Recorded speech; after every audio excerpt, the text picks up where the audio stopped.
Picture a war tent at midnight. A young commander stands over a map lit by a single candle. The enemy is vulnerable. A gap has opened in their line. One bold order now could win the battle by dawn. But he hesitates. He waits for more reports, for more certainty, for a safer moment. By morning, the enemy has reinforced the gap. The commander is forgotten in history. The man who sees the next chance becomes a legend. Centuries later, the same story plays out in a modern boardroom. A new technology emerges. You see it first. You imagine the future it could create, but you wait for funding, for perfect timing, for approval. A rival, less talented but quicker to act, moves first. They seize the market. You become a spectator in the very story you dreamed of leading. You have been told that the world rewards talent, hard work, and virtue. That is the polite lie society feeds the obedient. Machiavelli saw it clearly in Renaissance Florence. The world rewards the one who moves while others hesitate. Hesitation is praised in classrooms. It is punished in history. You hesitate because you hope to be ready. You hesitate because you fear making a mistake. But history remembers neither the perfect nor the hesitant. It remembers the ones who act when the moment appears, even imperfectly. That is the first painful truth. Most people remain invisible not because they lack intelligence or skill, but because at the decisive moment, they step back instead of forward. Look honestly at your own life. How many moments did you sense an opening, but stayed still? How many times did you tell yourself, "I'll try next time," only to watch someone else take the place that could have been yours? Hesitation does not merely delay success. It hands your chance to someone else. It teaches the world to overlook you. You may believe you are careful. In truth, the world sees you as background, the one who waits for permission, while the bold rewrite the rules. Machiavelli warned that fortune does not favor the careful observer. Fortune favors the one who dares to grasp the moment while it is still fragile. This video is not about motivation. It is not about chasing comfort. It is about the 3 master moves that decide who rises above the crowd. These moves are not complicated theories. They are patterns that have shaped every rise, from the prince who united a city-state, to the outsider who built an empire of industry, to the rival who quietly claimed the promotion you thought was yours. By the end of this video, you will not be able to tell yourself you lack the knowledge. You will face a harder question. Will you keep hesitating, or will you learn to move before the window closes? Understand this. Every hesitation has a price. The price is not just the lost opportunity. It is the habit of staying small, the habit of letting others seize the moment while you tell yourself you're waiting for the right time. The first step in rising is to admit the truth. You do not suffer from a lack of potential. You suffer from the cost of hesitation. Tonight, you will learn how to end that cost. You will discover the 3 moves that separate the ones who rise from the ones who serve. And when you hear them, you will have to decide whether you will keep living as you have, or step into the game that few dare to play. History does not remember the quiet observer. It remembers the one who named the moment first. Power is rarely about raw facts. It is about the story built around the facts, the story that decides who looks like the hero and who looks like the threat. That story is called the frame. Machiavelli watched princes lose wars not because they lacked armies, but because they let their enemies define the reason for the war. Once the people accepted the enemy's version of events, every victory the prince won looked like an act of aggression instead of justice. The battle was lost before the first arrow flew. To seize the frame is to decide the meaning of the moment before anyone else speaks. It is to plant the flag of interpretation so that everything that follows is judged by your terms. Think of Florence under the Medici. Bankers in name, but they did more than lend gold. They sponsored artists, built cathedrals, backed merchants. They framed themselves as the lifeblood of the city. Their rivals never broke that frame, so even when the Medici raised taxes, people called it investment in Florence's future. The same law rules today. A politician who names a policy as security makes every opponent look reckless. A company that calls its gamble the future of innovation makes every rival look outdated. A rival at your work who tells the boss, "We need to be bold," frames your caution as fear. You live inside other people's frames every day. The labels you hear, too quiet, not ready yet, team player, not leadership material, Those are not facts. They are frames. And if you accept them, you agree to fight on ground chosen by someone else. You probably believe you just need better arguments. You don't. You need to seize the frame first. Imagine two candidates at a debate. One opens with, "This is not a debate about policy. This is about who has the courage to lead in a crisis." In one sentence, they have framed the contest. The other candidate may have better numbers, better logic, but now they look like someone arguing details while the crowd waits for courage. Every time you stay silent while others speak first, every time you wait to be perfectly prepared before you define what is happening, you give away the battlefield. Ask yourself, who has been telling the story of your life? Who decided you are the quiet one, the follower, the one who needs more proof? Whose words became the lens through which others see you? Machiavelli warned that a leader who fails to seize the narrative becomes a prisoner of it.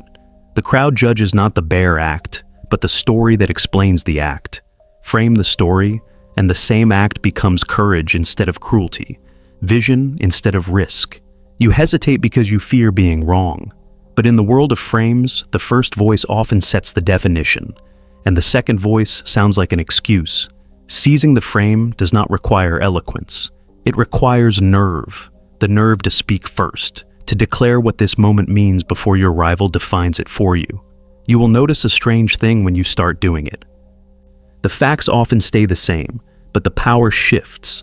Suddenly the meeting feels like it belongs to you. The team follows your interpretation. The opponent is forced to explain themselves instead of commanding the story. That is the first master move. Not brilliance, but priority. The one who names the fight first already fights on higher ground. Look back at your own lost chances. How many of them did you lose because you were wrong? How many because you let someone else describe what was happening before you did? Until you seize the frame, you will keep fighting battles that were already decided. You will keep working harder than the one who simply spoke first. Today you learn the truth. The game begins not when the fight starts, but when the first voice defines what the fight is about. And that truth should wake you up, because you will realize you've been losing long before the contest even began. Seize the frame, or be trapped inside someone else's. Opportunity is not a door that stays open. It is a moving shadow that crosses the wall. Hesitate too long, and the wall turns dark again. Machiavelli admired Cesare Borgia for one reason above all: speed. When a province rebelled, Borgia did not call more councils. He rode through the night, struck before dawn, and by the time the rebellion expected negotiations, it was already crushed. The hesitant dukes debated. Borgia acted and rose. You have been trained to worship preparation. Schools reward the student who waits until the answer is certain. Bureaucracies reward the employee who asks for more data. History does not. History rewards the one who strikes while the opening is still there. Think of every turning point you missed. The conversation you wanted to have, but waited until it was awkward. The investment you almost made, but waited until the price had doubled. The chance to lead a project you let pass because you wanted more proof you were ready. By the time you felt ready, someone else had already moved. You think caution keeps you safe. It often keeps you small. Machiavelli wrote that fortune is like a river. When it floods, it sweeps away the cautious, but it also uncovers new channels for the bold. Those who rise are not those who waited for calm water, but those who leapt when the flood made the old road useless. Consider the founders of two rival companies. Both see the same new technology. One spends 2 years refining the plan, writing reports, asking for permission. The other launches a rough version first, captures the users, and learns by doing. The first one was more careful. The second one is remembered. The world never remembers who almost acted. You may believe boldness is recklessness. It is not. Boldness is seeing that the perfect moment almost never arrives, and refusing to waste the moment you actually have. Think of a street-level hustler who spots an empty corner before dawn and claims it, or the political outsider who senses a shift in the crowd's mood and announces their candidacy before the ruling party expects it. They may not be the smartest in the room, but they will own the moment because they moved when it was still unclaimed. You cannot learn timing in theory, you learn it by acting. Each time you hesitate, you reinforce the habit of waiting. Each time you act, even if you stumble, you sharpen the instinct to strike again. Machiavelli warned that long deliberation breeds paralysis. The enemy is not failure. The enemy is the hours you waste trying to be certain. Opportunity is perishable. It decays while you debate it. Ask yourself, how many times have you said, "I'll wait until I'm ready," only to watch someone bolder step in and take what could have been yours? You will never feel fully ready. That is the lie that keeps most people average. The second master move is not about acting blindly. It is about acting while the opening is still alive. When the gap appears in the enemy's line, strike. When the new market opens, ship. When the conversation begins to shift in your favor, speak. Every great rise you admire began not with perfection, but with a timely move that looked premature to the crowd. If you keep waiting for the ideal time, you will grow old watching braver, and sometimes less gifted, people shape the world you only dreamed of shaping. Strike when the opening appears, because the opening never waits. The last move is the quietest, and it is the one that lasts. Machiavelli wrote that the wise ruler does not chase admiration. He builds his power on what others cannot do without. If they must come to you, you do not need to demand their respect. It arrives on its own. In Florence, the Medici ruled as bankers, not kings. They controlled the flow of credit that merchants, armies, even popes depended on. They did not have to raise a sword. They could starve an enemy of gold and watch him kneel. Centuries later, the same pattern repeats. An industrialist who controls the railroads controls the nation's lifeline. A tech giant who controls the platform controls the creators who seem to shine on it. A quiet advisor who knows the one fact a leader needs can sway decisions more than the loudest orator. You have been taught to chase visibility, likes, applause, recognition. But visibility without leverage is a fragile crown. The moment the crowd's attention shifts, you vanish. Real power hides behind necessity. The one who owns the road does not need to argue with the traveler. The traveler must pay the toll. Look around your own life. Whose success quietly relies on your work, your knowledge, your access? How much of that leverage have you been giving away for free? Most people try to rise by asking for status.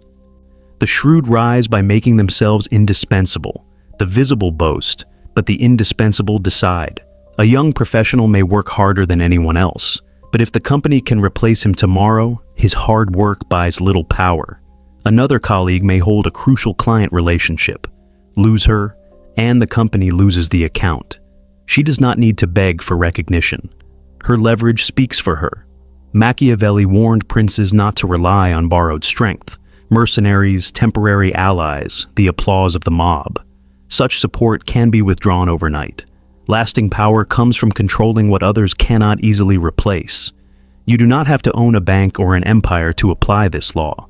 In any field, you can claim the gate, the rare skill nobody else bothered to master, the key relationship that others need to reach, the resource you can provide faster, cheaper, or more reliably than anyone else. When you control a gate, you stop being optional. You become the axis around which others must move. Ask yourself, do you want to be noticed or do you want to be needed? The third master move transforms your identity. You stop begging for chances. You become the one who holds the switch. Quietly, without fanfare, without needing to boast. The world looks at the visible star and calls them powerful. Machiavelli would tell you the true power often sits in the shadow beside the throne, the banker, the minister, the gatekeeper. It is better to control what others rely on than to be applauded for a moment. Applause fades, dependence endures, become indispensable, and you will not have to ask to rise. They will have to come to you. The most dangerous chain is not the one locked on your wrists. It is the one you fasten around your own mind. Every prince Machiavelli studied feared the army of an enemy, but he relied on something far more subtle to rule his own people, their willingness to obey without being forced. You were trained in that willingness since childhood. Sit quietly, raise your hand, wait for permission, get the grade, stay in line, and you learned to trade freedom for approval. That training did not vanish when you became an adult. It lives inside you as a voice that whispers at every decisive moment, "Be patient, don't make a scene, someone else knows better." That voice is the leash. The world does not even need to hold it anymore. You hold it yourself. Powerful men and women throughout history have understood this truth. To rule the many, teach them to police themselves. To keep the ambitious tame, praise them for being reasonable and well-adjusted. They will hesitate without needing chains. You may believe the system blocks you. Often it is your own compliance that blocks you first.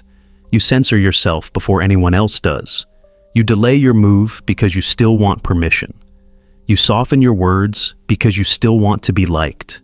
Think about the moments you lost, not to a stronger rival, but to your own hesitation. Think about the opportunities you let pass because you wanted a sign, an invitation, a perfect plan. You were not outplayed, you were domesticated.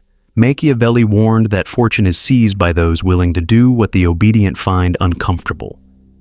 The obedient wait for the path to be marked. The ambitious carve the path themselves. This is the moment in your transformation where the enemy is not out there. It is the compliant self you have carried all your life. You cannot seize the frame if you still fear other people's disapproval. You cannot strike the opening if you still wait for certainty. You cannot control what others depend on if you are terrified of being needed too much. The first battle of every rise is fought within. You do not need another certificate. You do not need more permission. You need to unlearn the reflex of compliance. Look around. Most people will never rise because they secretly want to be told what to do. It feels safer. It feels polite. It feels good. And that comfort is the trap that keeps them where they are. If you feel a flicker of disgust at your own past obedience, hold on to it.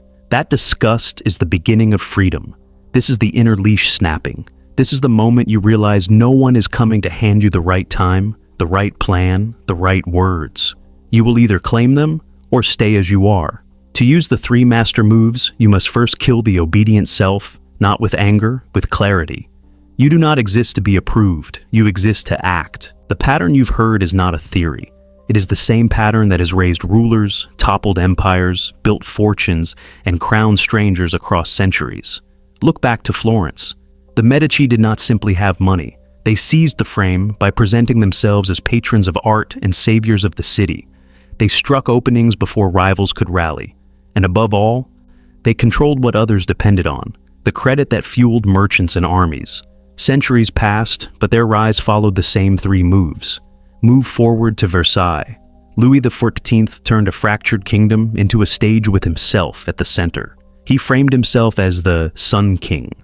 He struck each time a noble rebelled, never allowing hesitation to take root. He controlled dependency by luring the nobility to court, making them rely on his favor for influence. His throne stood not just on soldiers, but on the invisible chains of dependence. Cross the ocean to Wall Street. The great railroad and oil barons of the 19th century mastered the same triad. They framed their expansion as progress and national destiny. They moved first to lay tracks or buy pipelines, while competitors still argued. They controlled what others needed, the rails, the steel, the fuel, so that even their critics paid tribute every day. Enter the modern era. In Silicon Valley, the pattern still rules. The first to capture the public story of a new technology defines the battlefield. The founder who ships early, even imperfectly, often dominates. And the true giants are those who own the platforms everyone else must use. They do not just compete. They hold the toll roads of the digital world. You may believe times have changed. Tools change. Human nature does not. The rise of Florence's bankers, the splendor of Versailles, the tycoons of Wall Street, the tech titans of today, all tell the same story. They understood that power is not a mysterious gift. It is a repeatable sequence. Frame the story first. Move while others still hesitate. Secure what others cannot live without. Look at your own environment now, at work, in business, even in personal life. Who is rising? Is it always the most talented? Or is it the one who speaks first, acts at the right moment, and becomes indispensable to the rest? The faces change. The pattern endures. Machiavelli warned that those who fail to recognize the recurring laws of power stumble as if each moment were brand new. The wise see the old pattern wearing a new mask. This is not nostalgia, it is proof. The same triad of moves that built a banking dynasty in Florence now crowns a startup founder in California. The laws of ambition do not age. You are no longer dealing with stories. You are looking at a map, a pattern carved into centuries. And once you see the map, You cannot pretend the world is random. History does not hide the truth. It repeats it. You have heard the three moves. You have seen them in history, in rivals, in the quiet few who seem to rise while others stay stuck. Now, the pattern turns on you. You are either shaped by other people's frames, other people's timing, other people's demands, or you shape them.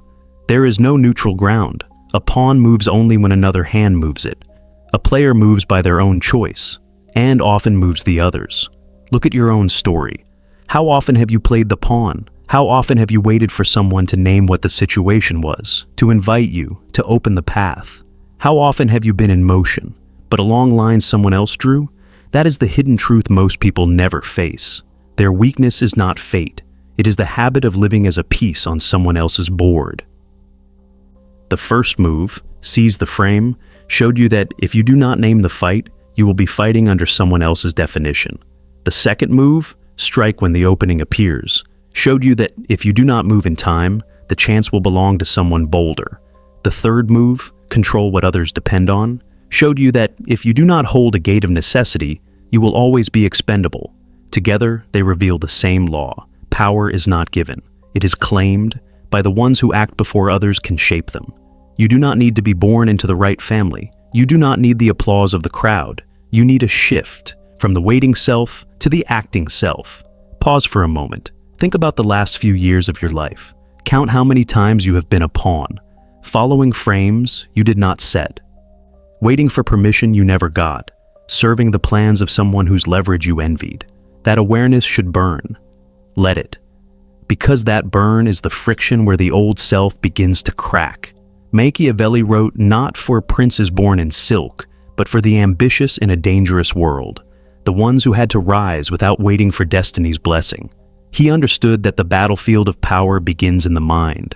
The shift from pawn to player is not a motivational slogan. It is a reordering of your stance toward life. You stop asking, "What is allowed?"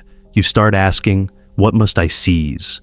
You stop thinking the decisive moments will arrive dressed in ceremony. You recognize them in the fleeting gap, the half-open door, the silence before the crowd reacts. You stop wishing to be recognized. You start building or holding what cannot be ignored. This is the moment when your old excuses die. The moment when the leash you held on yourself begins to slip. The moment when you admit that no rival held you back as much as your own compliance did.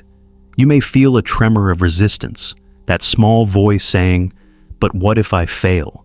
Hear it for what it is. The pawn pleading for the right to remain safe. The player does not ask for safety. The player seeks position. Understand this clearly. The future is not shaped in grand ceremonies. It is decided in moments of clarity and action, often while the crowd is still asleep. If you hesitate now, the pattern you have seen will simply continue. You will watch the bolder take the chance, the louder set the story, the indispensable claim the throne. But if you step across the line, if you choose to be the one who frames, who strikes, who becomes essential, you will have joined the rare few who play the real game. This is not about becoming ruthless for its own sake. It is about refusing to remain forgettable. The shift begins the instant you stop letting others define you. It accelerates the instant you act while others debate. It solidifies the instant you build something others quietly rely on. At that point, you are no longer a pawn. You are a player. And history, as Machiavelli understood, has always been written by the players. Enough. You have heard the three master moves. You have seen them in history, in rivals, in the moments you hesitated. This knowledge is not meant to sit in your head. It is meant to be used. Ideas do not raise you. Actions do. The shift you want will not happen tomorrow, or in the safety of planning. It begins the first time you seize the frame in a single conversation. It begins the moment you strike the opening instead of waiting for permission. It begins the day you choose to build or hold something others cannot do without. That is how you cross the line. Not in theory, but in motion. Most people will never cross it. They will nod, agree, even feel inspired, and then return to the same habits of compliance. They will wait for a perfect time that never arrives. They will remain pawns, even as they admire the players. You have a choice right now, in this moment, to stay as you are, informed but still hesitant, or to step across the line, leaving behind the need for approval and the comfort of waiting. Understand this. You will stumble. You will face resistance. But each act of seizing, striking, and becoming indispensable trains you to live on the player's side of the board. This is not entertainment. This is your turning point. If you are ready to keep sharpening these instincts, to keep breaking the habits that kept you compliant, subscribe now. Not as a gesture of support, but as a signal to yourself that you belong to the circle of those who act instead of waiting. History never remembers the ones who stayed behind the line. It remembers the few who stepped across and changed the game. Step across the line. Start now.